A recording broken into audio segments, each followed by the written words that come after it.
Bonjour sur vous ce matin. Parlons de spiritualité. Alors, pour ceux qui ne m'ont pas compris dans la vidéo précédente, sachez que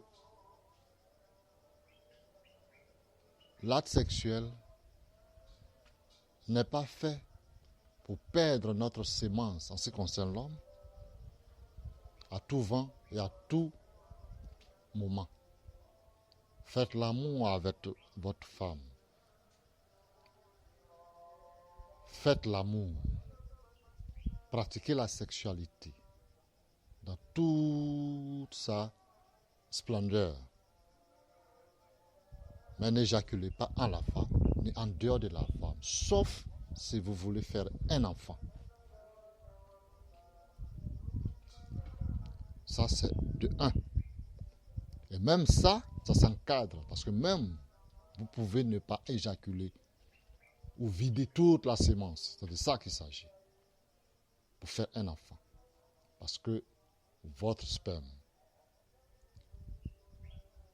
votre essence vitale doit vous servir à grandir, à vous régénérer, à vous restructurer, à évoluer et à atteindre les dimensions supérieures. Il a été conçu en grande partie aussi pour ça, cette énergie sexuelle liée à votre sémence.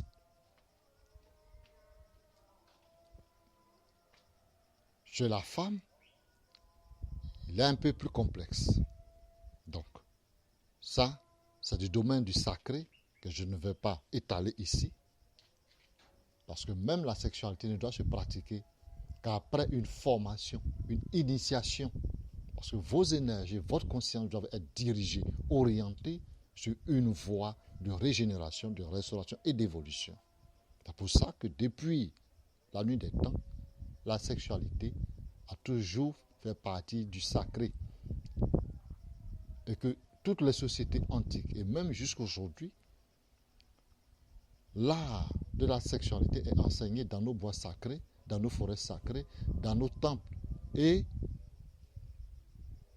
centres d'initiation pour permettre aux gens humains d'évoluer, d'atteindre l'éternité, ici et au-delà.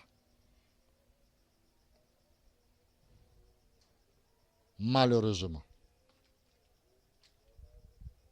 suivez mon regard. Alors, j'invite tout un chacun à se rapprocher du sachant. Quand je parle du sachant, aujourd'hui, on lit beaucoup de choses sur la toile.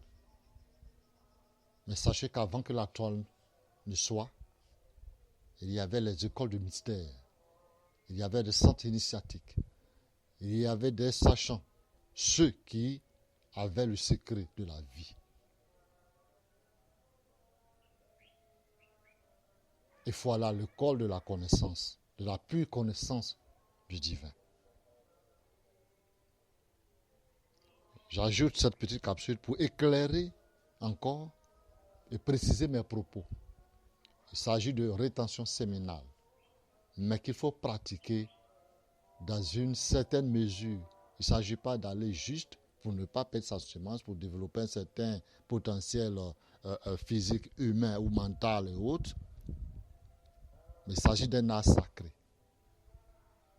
Parce que même si vous y allez, que vous ne perdez pas votre sémence, et que vous gardez cette, ça vous donne de la vigueur, de la vitalité. Mais de l'autre côté du voile, ce que j'appelle dans l'invisible, dans le secret, dans l'antre du divin, vous ne mesurez pas l'importance de ce que c'est. Il faut avoir la connaissance pour. Il faut être initié à certaines bases. Sinon même, ce que vous pratiquez en tant que rétention séminale va vous desservir.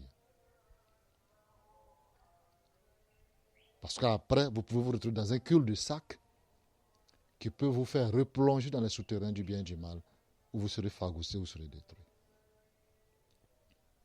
Et donc, moi j'encourage ceux qui le pratiquent. Il n'y a aucun souci avec. Mais il peut y avoir des limites ou des limitations à un certain niveau si vous n'êtes pas suivi, vous n'êtes pas vraiment encadrer. Il ne s'agit pas d'aller écouter, voir et copier des choses sans comprendre le fond de l'histoire. Et comme je le dis, c'est du domaine du sacré. Et donc on ne va pas étaler tout sur la toile.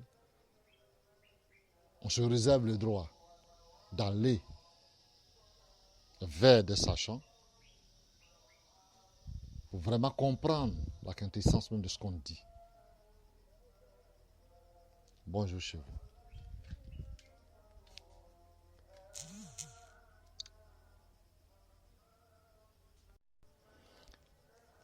Bonjour.